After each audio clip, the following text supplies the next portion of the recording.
You ask Tiger to solve. This deals with linear equations with one unknown. The final result is x equals 5. Let's solve it step by step. Simplify the expression. Expand the parentheses. Multiply the coefficients. Simplify the arithmetic. Group all constants on the right side of the equation. Add 20 to both sides. Simplify the arithmetic.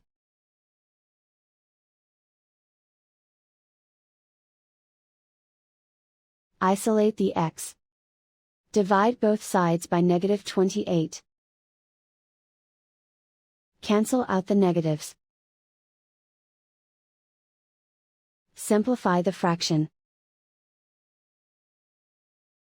Cancel out the negatives.